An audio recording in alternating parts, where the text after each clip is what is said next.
Assalamualaikum warahmatullahi wabarakatuh. Perkenalkan, nama saya Wensi Elike, NIM 19631105, Prodi Perbankan Syariah Lokal 4D. Baiklah, di sini saya akan menjelaskan materi yang pertama, yaitu fungsi nonlinier 1. Pengertian fungsi nonlinier. Fungsi nonlinier merupakan bagian yang penting dalam matematika untuk ekonomi, karena pada umumnya fungsi-fungsi yang menghubungkan variabel-variabel ekonomi bentuknya tidak linier. Oleh sebab itu, dengan memahami bentuk-bentuk fungsi nonlinier dan memahami sifat-sifatnya akan sangat bermanfaat dalam mendalami teori-teori ekonomi. Model-model persamaan yang dipilih untuk diterapkan dapat dilakukan lebih tepat dan mendekati keadaan yang sebenarnya. Fungsi nonlinier merupakan fungsi yang banyak sekali digunakan dalam ekonomi karena telah mendekati keadaan nyata dalam ilmu ekonomi yang menggunakan fungsi nonlinier. Adapun sifat kurva nonlinier. Kurva nonlinier mempunyai sifat-sifat tertentu. Melalui sifat-sifat yang khas ini dapat diketahui pada kurvanya. Sifat-sifat tersebut adalah pengal, simetri, perpanjangan, asimtot, dan faktorisasi. Yang pertama yaitu pengal.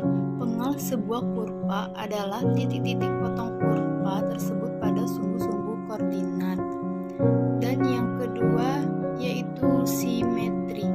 Dua buah titik dikatakan simetrik terhadap sebuah garis apabila garis tersebut berjarak sama terhadap kedua titik dan tegak lurus terhadap segmen garis yang menghubungkannya.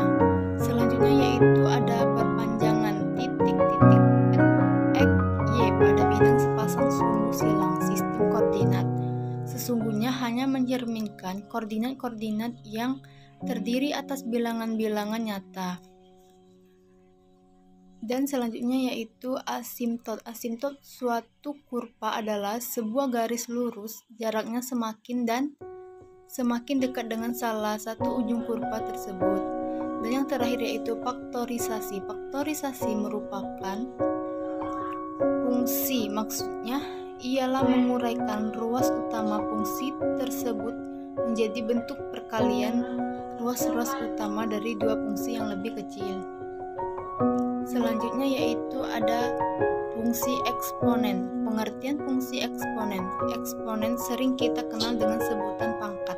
Definisi eksponen adalah nilai yang menunjukkan derajat kepangkatan.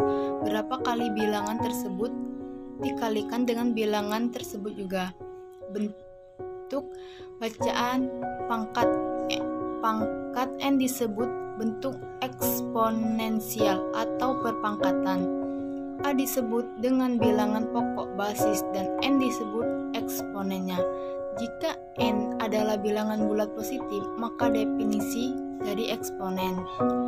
Contohnya 3, 4 sama dengan 3 kali 3 kali 3 kali 3 sama dengan 81. Dalam eksponen, bilangan pangkat tidak selamanya selalu bernilai bulat positif, tetapi dapat juga bernilai 0, negatif, dan pecahan.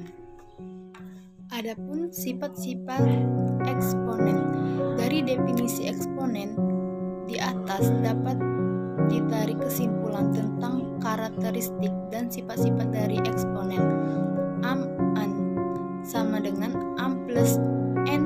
Jika punya bilangan dasar sama dengan pangkat berbeda, maka hasil perkaliannya adalah bilangan dasar dengan pangkat hasil penjumlahan pangkat masing-masing bilangan.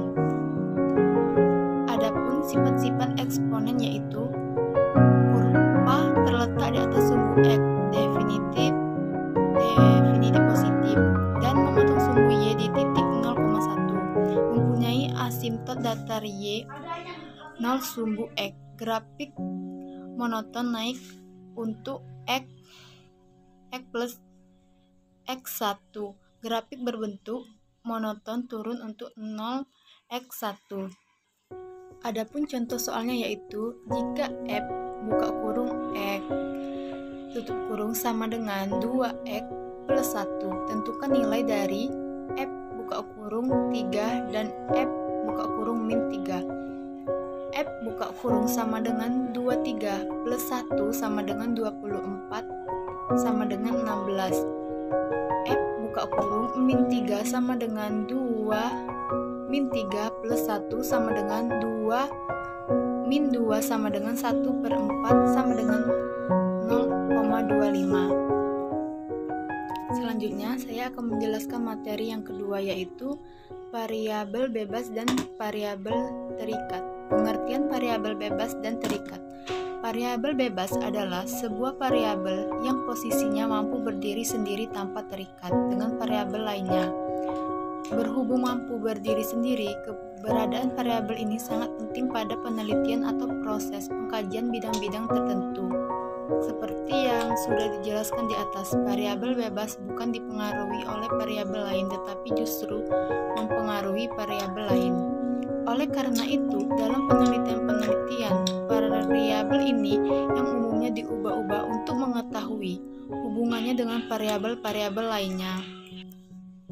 Berbeda dengan variabel bebas, variabel terikat tidak mampu berdiri sendiri dan sangat mudah mendapatkan pengaruh dari variabel lainnya. Adapun perbedaan variabel bebas dan terikat. Perbedaan variabel bebas dan variabel terikat tidak hanya sangat berbeda dari namanya saja. Kedua variabel ini pada dasarnya juga memiliki beberapa perbedaan yang dapat membantu setiap orang memahaminya. Dengan membantu perbedaannya, setiap orang akan lebih mudah dalam mengidentifikasi mana variabel bebas dan mana yang terikat. Salah satu yang paling mudah untuk dilihat perbedaannya adalah dengan melihat sifatnya. Jika diperlihatkan dari sifatnya, sudah jelas apabila antara variabel bebas dan terikat memiliki prinsip yang sangat berbeda. Sifat dari variabel bebas lebih independen atau mampu berdiri sendiri, berbeda dengan variabel terikat yang masih membutuhkan variabel lainnya agar bisa dimaknai. Oleh karena itu, cara paling mudah untuk membedakan kedua jenis variabel ini adalah dengan melihat sifatnya, mana yang dipengaruhi dan mana yang mempengaruhi. Jika kalian sudah bisa mengidentifikasi salah satunya, maka kalian bisa langsung mengidentifikasi mana yang menjadi variabel independen dan mana yang menjadi variabel bebas. Cara membedakan variabel bebas dengan variabel terikat. Terdapat beberapa cara membedakan variabel bebas dan terikat. Kalau kalian sudah memahami perbedaan antara variabel bebas dan variabel terikat, sebenarnya kalian sudah bisa membedakan antara keduanya dengan mudah. Namun, terkadang suatu penelitian memiliki variabel-variabel yang membingungkan. Berikut adalah beberapa cara untuk membedakan variabel terikat dan variabel bebas dalam sebuah penelitian. Yang pertama yaitu dikaitkan dengan penelitian. Proses awal untuk bisa membedakan yang mana variabel bebas dan terikat adalah dengan memperhatikan jenis penelitian. Pastikan terlebih dahulu jenis penelitian apa yang sedang dilakukan dan apa yang harus diperhatikan. Yang kedua yaitu, selain itu, cara membedakannya juga bisa dilakukan dengan melihat hipotesis yang dibuat. Biasanya, pada hipotesis akan digunakan beberapa jenis variabel yang kemudian digunakan untuk menyusun penelitian.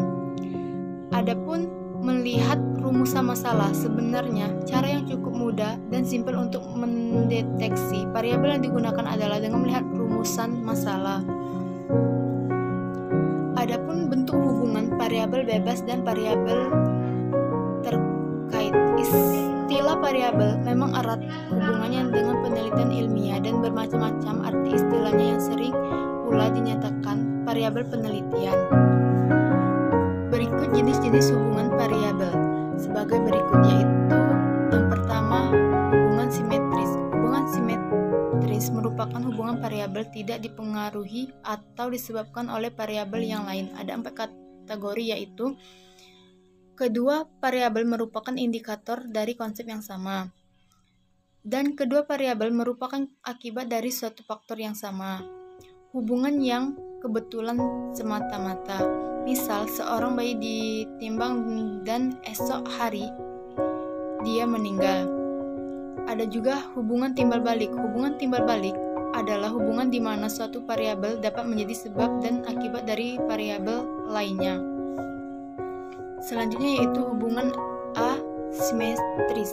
Dalam hubungan asimetris ini adalah beberapa ketentuan hubungan sebagai berikut, yaitu hubungan antara stimulus dan respon, hubungan antara disposisi dan respon, hubungan antara diri individu dan disposisi atau tingkah laku, hubungan antara prekondisi yang perlu dengan akibat tertentu, hubungan yang imanen antar dua variabel, hubungan antar tujuan Ernst dan Charamian. Misalkan penelitian tentang hubungan antar kerja keras dan keberhasilan jumlah jam belajar dengan nilai yang diperoleh pada waktu ujian.